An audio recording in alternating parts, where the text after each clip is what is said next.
Diperlihatkan keadaan Kizaru yang dicengkram oleh Luffy dengan wujud gear kelima. Ekspresi Kizaru saat itu biasa saja dan sangat tenang. Saat itu, Dr. Vegapunk memutuskan untuk melewati fase Fabirio bersama dengan Atlas dan juga Sanji.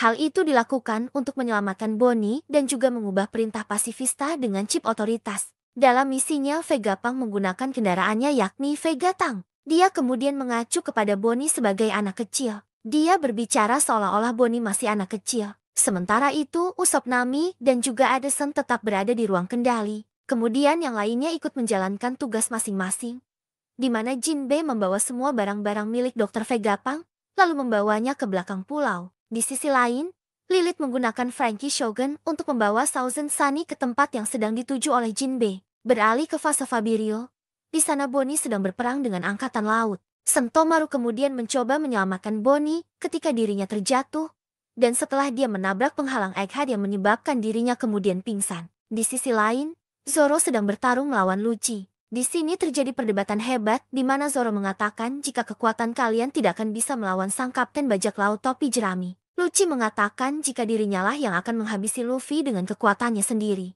Kembali kepada pertarungan antara Luffy dengan Kizaru. Luffy membuat Kizaru kewalahan dan membuat Kizaru terlempar ke arah laut. Setelah menyadari jika dirinya akan terjatuh ke laut, Kizaru kemudian secara spontan kembali menciptakan beberapa cloning dirinya dengan menggunakan cahaya. Cloningan milik Kizaru kemudian berhasil melukai Luffy dengan menggunakan pedang cahayanya. Luffy kemudian membalas serangan Kizaru dengan untuk menghancurkan semua cloning milik Kizaru. Ternyata dari semua klon tersebut, tidak ada tubuh asli Kizaru sama sekali. Kizaru ternyata kembali ke ruang kendali dan hendak menghabisi Dr. Vegapunk.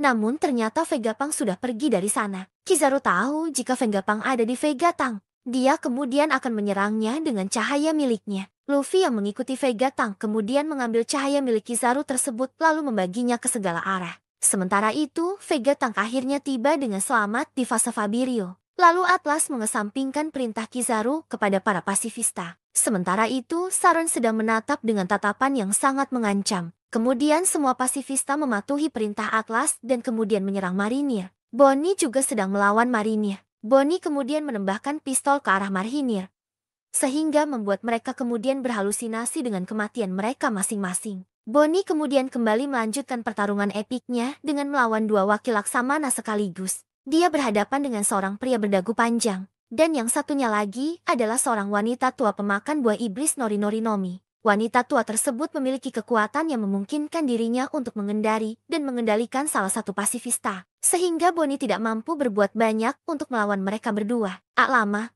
Sanji kemudian melompat ke Vega Tank 8 dan menyelamatkan Bunny. Namun tiba-tiba terjadi hal aneh, di mana muncul lingkaran ajaib di tengah pulau Egghead berupa bintang dan juga simbol angka 5 bersamaan dengan munculnya ledakan api dan juga petir hitam. Kemudian muncul pengumuman dari salah seorang marinir yang mengatakan jika Saint Saron ada di pulau tersebut. Sementara itu, seorang seperti marinir tidak diperbolehkan untuk melihat Saron. Jika saja mereka berani menatap matanya secara langsung, maka kepala orang tersebut akan meledak. Adegan kemudian beralih ketika Luffy masih bertarung melawan Kizaru.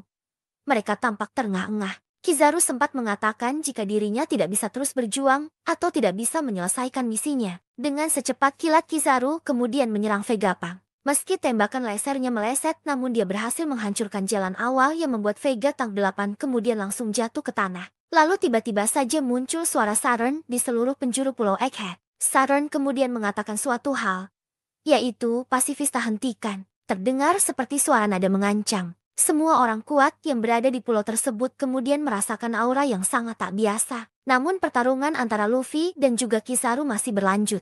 Luffy menyusul Kizaru. Kemudian Luffy memukul Kizaru dengan serangan barunya yakni Gomu Gomu no Stargan. Sehingga pukulan Luffy tersebut berhasil melukai wajah Kizaru yang kemudian menimbulkan efek banyak bintang. Kizaru menyadari jika hal ini akan sangat buruk. Lalu mereka berdua kemudian sama-sama jatuh ke tanah. Saron menatap Luffy ketika dia sedang terjatuh dan menyebutkan kata-kata bahwa Nika seperti tengah menyadari sesuatu. Lalu Saron kemudian berhadapan dengan Bonnie, Sanji, Vegapunk dan juga Frankie. Nampak di sana Bonnie kemudian berhasil menusuk dada Saron dengan menggunakan pedang miliknya. Terlihat wakil Aksamana bersiap untuk membantu Saron. Namun Saron kemudian memerintahkan kepada mereka untuk mundur. Dia mengatakan jika sebenarnya dengan sangat mudah bisa menghindari serangan pedang Bonnie barusan. Kemudian dia mencabut pedang tersebut, lalu secara ajaib darah di tubuhnya kemudian menghilang. Saran kemudian mengeluarkan aura dari matanya untuk berhadapan dengan Bonnie dan juga Sanji. Namun anehnya kepala mereka berdua tidak meledak,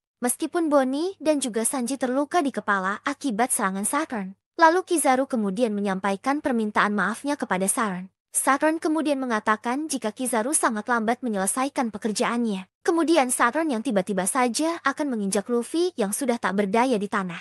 Namun Franky kemudian menyelamatkan Luffy dengan tangannya. Vegapunk, Bonnie, Sanji, dan Franky tidak berdaya dan tidak dapat bergerak lantaran kekuatan misterius dari Saturn. Dr. Vegapunk mengatakan jika ini bukanlah reaksi dari kekuatan ilmiah, melainkan kekuatan dari buah iblis. Kemudian memperlihatkan Saturn meremas Bonnie. Bonnie saat itu mengatakan kepada Saturn jika dirinya lah yang telah menghabisi ayahnya. Adegan lalu berpindah ke kilas balik. Saat Kuma memberitahu Bonnie ketika dirinya masih muda dulu mengenai nikah. Saat itu Kuma mengatakan kepada Bonnie jika dia ingin menjadi seorang pahlawan sehingga dapat memerdekakan orang lain layaknya nikah. Kembali ke masa sekarang di mana Saturn mengatakan kepada Bonnie jika ayahnya merupakan orang dari ras Bakennya, yang mana mereka merupakan orang-orang yang pernah melakukan kejahatan di masa lalu. Adegan kemudian berpindah lagi ke masa lalu yakni tepatnya pada 47 tahun silam, menceritakan mengenai kisah Kuma yang berasal dari keluarga yang normal. Dia memiliki seorang ibu yang hanya manusia biasa sedangkan sang ayah merupakan seorang Bakennya. Suatu hari informasi mengenai identitas Kuma bocor sehingga seluruh keluarga Kuma kemudian ditangkap lalu dijadikan sebagai budak di Marijoa. Suatu hari ayah Kuma mengatakan sebuah cerita yang berkaitan dengan legenda nikah. Kala itu ayah Kuma mengatakan jika legenda tersebut telah turun-temurun diceritakan di kalangan ras Bakennya. Ayah Kuma kemudian membunyikan suara genderang pembebasan, lalu saat itu Kuma yang masih kecil ikut menari bersama dengan lantunan genderang tersebut.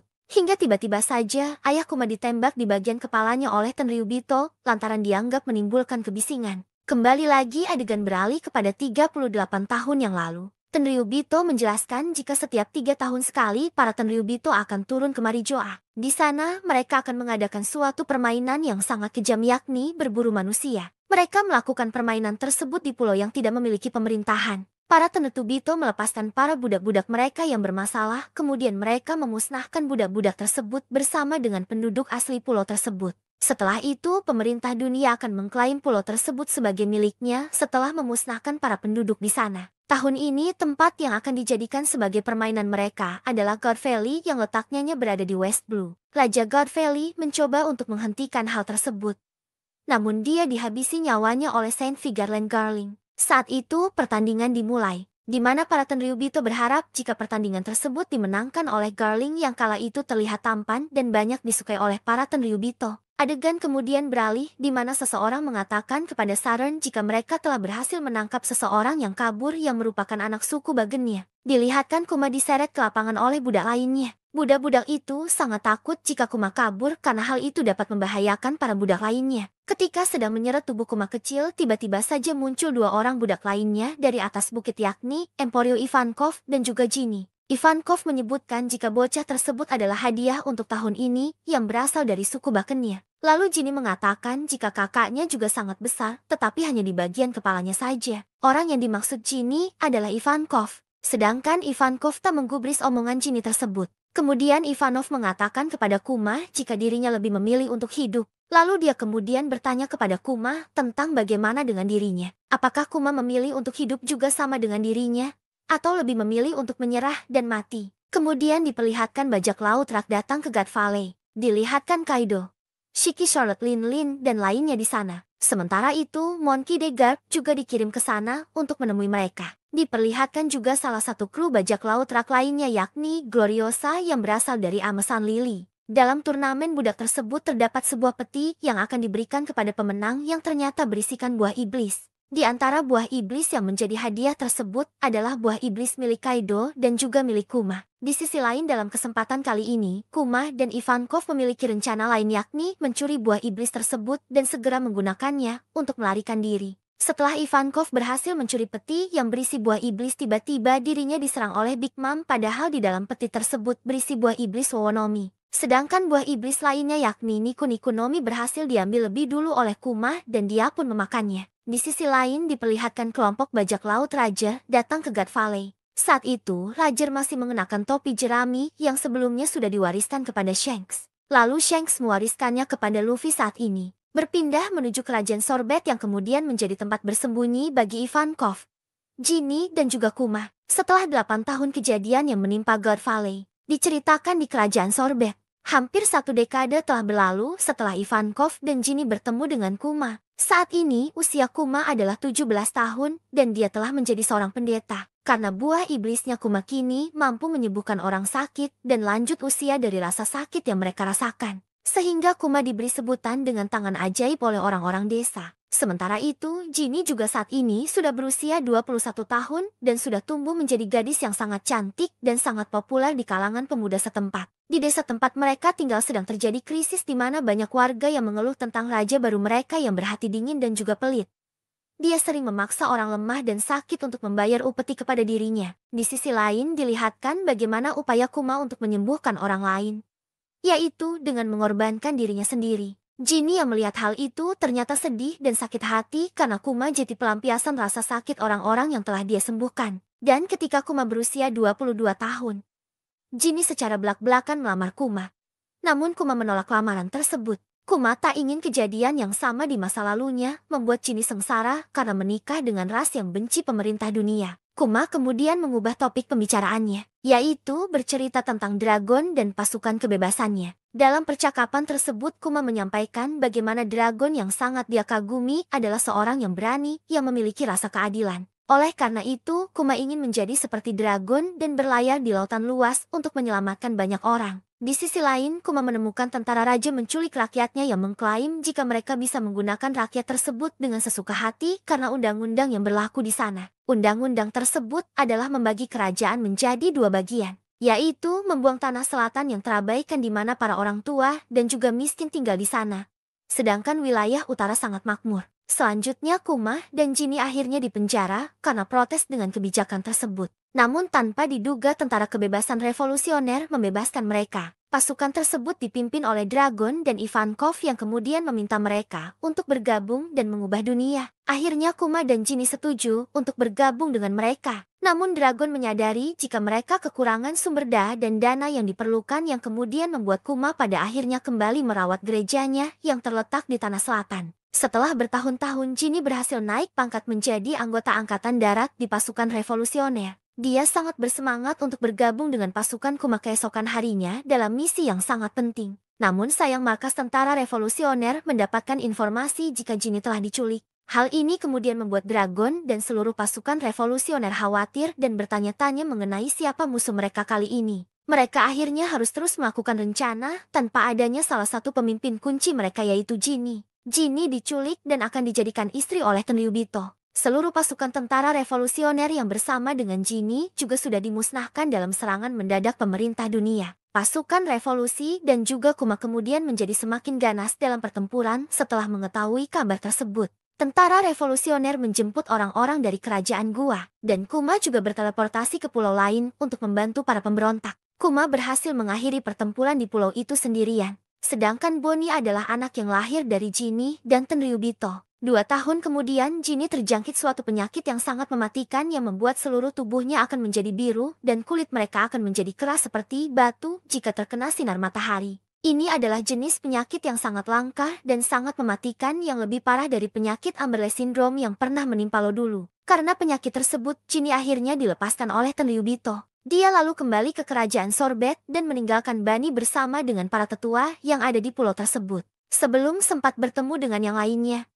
Ginny kemudian meninggal. Kuma yang menemukan Ginny sudah tak bernyawa, kemudian membaringkan Ginny untuk beristirahat. Setelah itu, Kuma memutuskan untuk merawat dan membesarkan Bonnie dengan bantuan dari para tetua. Tak disangka Bonnie ternyata mengedah penyakit Sevierska juga yang kemudian membuat Kuma fokus merawat Bonnie dan keluar dari tentara revolusioner. Kuma tinggal bersama dengan Bonnie dalam sebuah gereja. Di sana, Kuma banyak memberikan Bonnie buku-buku tentang berbagai pulau agar Bonnie bisa membacanya. Dia sangat menghindari cahaya alami untuk kesehatan Bonnie agar tidak terjadi hal yang sama seperti Ginny. Namun Kuma harus mengetahui hal yang sangat menyakitkan ketika seorang dokter mengatakan kepadanya jika Bonnie akan mati saat menginjak usia 10 tahun. Bonnie mendengar percakapan tersebut namun dia salah paham dengan percakapan tersebut. Dia malah mengira jika dirinya akan sembuh ketika berusia 10 tahun. Sementara Kuma yang melihat kebahagiaan Bonnie tersebut tidak mampu untuk menyampaikan yang sesungguhnya kepada Bunny. Sementara itu, mantan Raja Sorbet kembali ke kerajaan Sorbet lalu menghabisi warga yang ada di sana. Dan warga di sana kemudian berbondong-bondong untuk meminta bantuan Kuma. Raja Bekori mendengar berita mengenai apa yang dilakukan oleh kerajaan gua di sana yakni membakar Great Terminal. Sehingga dia kemudian melakukan hal yang sama di kerajaan Sorbet dengan membakar desa-desa dan juga menembak orang-orang yang melakukan protes. Kuma yang mengetahui hal itu kemudian marah dan menghancurkan istana dan mengalahkan Raja Bekori sendirian. Kuma kemudian menjadi raja baru di kerajaan Sorbet atas permintaan rakyat di sana. Namun dirinya ternyata masih tinggal di gereja dan yang menjalankan kerajaan Sorbet adalah Raja Bodog.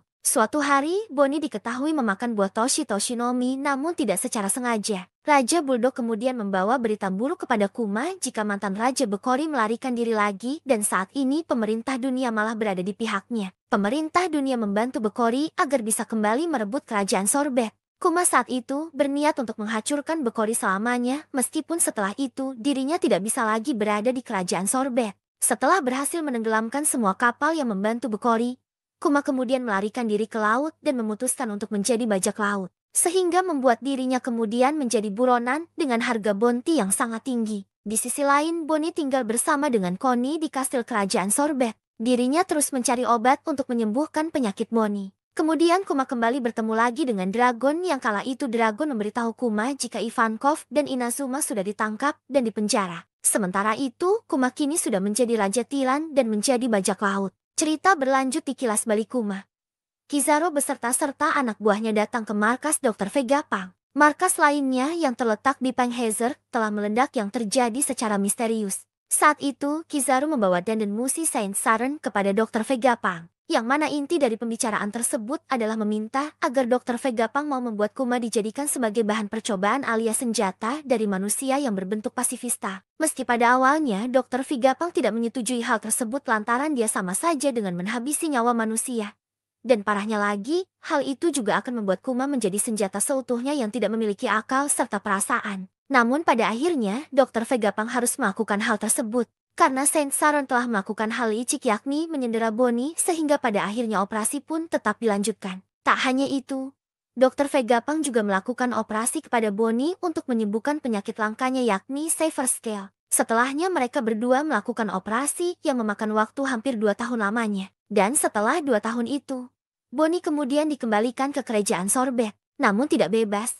Karena dirinya selalu diawasi oleh utusan pemerintah dunia tanpa sepengetahuannya. Dan Kuma juga kembali ke sana namun dirinya hanya sebentar. Karena dia hanya mengantar Bonnie untuk dititipkan kepada orang-orang kepercayaannya. Kuma berjanji kepada Bonnie akan kembali menemuinya setidaknya setahun kemudian. Namun di sini Kuma sangat sadar jika hal itu tidak akan mungkin bisa terjadi. Karena setelah ini dirinya pasti akan melupakan segalanya dan menjadi senjata bagi pemerintah dunia. Bonnie yang masih kecil tidak tahu mengenai hal itu. Dirinya hanya mempercayai janji ayahnya tersebut. Setelah itu Kuma pun kembali. Di sini dia pada akhirnya bergabung menjadi anggota Shichibukai yang sempat membuat Shichibukai lainnya terkejut dengan kedatangan Kuma kali ini. Kuma kemudian menuliskan surat kepada Bonnie dan mengatakan keadaan Kuma yang saat ini masih berlayar dan dalam keadaan baik-baik saja. Setelah itu, Kuma mengirimkan surat tersebut dengan sangat hati-hati. Kemudian Kuma tinggal di desa Lufia itu berada di desa Fushia. Cerita berlanjut dengan memperlihatkan kampung halaman Luffy pada 3 tahun yang lalu di Gunung Kolubo kerajaan Goa East Blue. Saat itu, Kuma tengah memperhatikan ada seorang anak kecil tengah berlatih dan meneriakkan kata Gomomo X. Dia juga telah menghancurkan batu berukuran besar yang membuat harimau dan buaya yang sedang berlatih dengannya menjadi ketakutan. Saat itu, Kuma teringat obrolannya dengan Dragon di kapal. Kuma beranggapan jika Dragon sangat mengenal pulau itu. Kuma mengatakan kepada Dragon jika dirinya pernah bertemu dengan seorang anak muda di desa tersebut. Namun tiba-tiba Dragon menghentikan ucapan Kuma dan mengatakan jika anak adalah titik kelemahan orang tua mereka. Kuma sangat terkejut mendengar hal itu dari Dragon. Dia pun kemudian meminta maaf kepada Dragon serta berusaha untuk melupakan apa saja yang pernah dia lihat. Kembali lagi ke bagian ketika Kuma masih terus mengawasi latihan Luffy. Saat itu, Luffy berusia 16 tahun. Saat sedang asyik mengamati Luffy, tiba-tiba saja ada panggilan yang kemudian membuat Kuma tiba-tiba saja menghilang dengan cepat. Luffy saat itu juga sadar jika ada seseorang yang mengemati latihannya dan berniat untuk mengalahkannya. Ternyata saat itu Kuma mendapatkan panggilan dari pemerintah yang memerintahkan Kuma untuk menghajar bajak laut yang telah menjarah kapal milik pedagang. Kuma lalu melaksanakan tugas tersebut dengan sangat cepat dan mudah. Setelah itu, dirinya menuliskan surat untuk Bonnie dan mengatakan jika dunia luar sangatlah indah dan juga dia sangat ingin melihat wajah Bonnie. Dan Bonnie juga merindukan ayahnya setiap hari. Sehingga dia selalu menunggu kiriman surat dari Kuma di kerajaan Sorbet. Ternyata setiap surat yang dikirim oleh Kuma dibaca oleh Alpha yang merawat Bunny. Alpha selalu membaca surat-surat tersebut dan merasa sangat sedih sehingga dia kemudian menyobek surat-surat itu. Lalu Alpha masuk ke dalam kamar Bonnie dan menyuruhnya untuk meminum obat. Meskipun sangat pahit, Bonnie tetap harus meminumnya karena obat tersebut sangat manjur. Padahal yang diminum Bonnie itu bukanlah obat, namun placebo atau obat kosong rasa jeruk. Cerita kemudian berpindah ke laboratorium dari Egghead. Saat itu, kepala Vegapunk sudah tidak besar lagi karena dia telah memotongnya dan menanamkan apel separuh di atasnya. Saat itu, Vegapunk juga telah selesai membuat kloningan Stussy yang nantinya akan menjadi anggota CP0. Dia kemudian melakukan proses selanjutnya kepada Kuma, yaitu memulai proses penghilangan sifat manusia pada otak Kuma saat itu. Di sisi lain, Kuma tetap menuliskan surat kepada Bonnie yang tanpa diketahuinya jika surat-surat tersebut tidak pernah sampai kepadanya. Di tempat lain, saat ini di kerajaan Sorbet sedang dalam keadaan bersuka cita karena mereka tengah mengadakan pesta ulang tahun untuk Bonnie. Di saat semua orang sang terlelap karena kelelahan berpesta, Bonnie kemudian diam-diam menggeledah gereja untuk memastikan jika dia akan menemukan surat dari ayahnya. Namun sayang Bonnie tak kunjung menemukannya. Adegan kemudian berpindah ke markas pasukan revolusi di Batigo, yang mendengar kabar jika Kuma telah menyelamatkan pasukan revolusi yang tengah terdesak oleh angkatan laut. Namun Kuma kemudian langsung menghilang tanpa mengatakan apapun. Sehingga Dragon beranggapan pasti Kuma memiliki alasan tersendiri mengapa dirinya melakukan hal itu. Di sisi lain di kerajaan Sorobet terdengar kabar yang menggembirakan. Hal itu karena Bonnie sudah dinyatakan sembuh dari sakitnya dan juga permata biru yang ada di wajahnya juga telah menghilang. Namun Alpha masih tidak mengizinkan Bonnie untuk pergi kemanapun meskipun dirinya telah sembuh. Connie saat itu menyadari jika Alpha adalah utusan pemerintah dunia, karena dirinya telah mengetahui rahasianya setelah mereka keceplosan saat mabuk dalam pesta. Oleh karena itu, Connie juga tidak percaya jika selama ini Kuma tidak pernah mengirimi Bonnie surat, sehingga Connie berinisiatif agar Bonnie bisa kabur. Connie kemudian menyuruh Bonnie pergi ke dermaga dan berlayar bersama Gyogyo, Toh, Potato dan lainnya untuk mencari keberadaan Kuma. Akhirnya Bonnie bisa melarikan diri atas bantuan Connie dan juga Gyogyo. Alpha yang mengetahui hal itu sangat marah dan pergi ke dermaga untuk mencari keberadaan Bonnie. Alpha kemudian melompat untuk bisa sampai ke kapal Bonnie. Namun hal itu bisa diatasi oleh Bonnie yang memukul Alpha dengan tangan besarnya yang mirip dengan mode Gigandi milik Luffy. Akhirnya Bonnie bisa selamat dari belenggu Alpha dan juga pemerintah dunia. Setelah itu, berita mengenai kaburnya Bonnie sampai kepada pemerintah dunia, yang kemudian membuat kapal Bonnie Jetty terkenal dan menjadi bajak laut yang sangat dicari. Cerita berlanjut dengan diperlihatkan peristiwa di Trailer Bark, Sabaody dan Submit War dari sudut pandang Kuma. Saat itu, Kuma juga pernah mengatakan kepada Dr. Vegapunk jika Luffy adalah orang yang akan menjadi penyelamat dunia dan dia sangat meyakini hal itu. Semula Dr. Vegapunk tidak setuju untuk menghapuskan kepribadian dan ingatan Kuma secara menyeluruh. Namun Kuma bersikeras agar Dr. Vegapunk melakukannya. Dr. Vegapunk tidak bisa menolak hal itu. Dia kemudian setuju untuk menghapuskan semua ingatan Kuma dan menyimpannya di Popo Bubble. Sebelum melakukan operasi, Kuma mengatakan sesuatu kepada Dr. Vegapunk. Kuma meminta kepada Vegapunk agar mengucapkan selamat ulang tahun yang ke-10 kepada Bonnie atas namanya yang kemudian sukses membuat Dr. Vegapunk ikut menangis.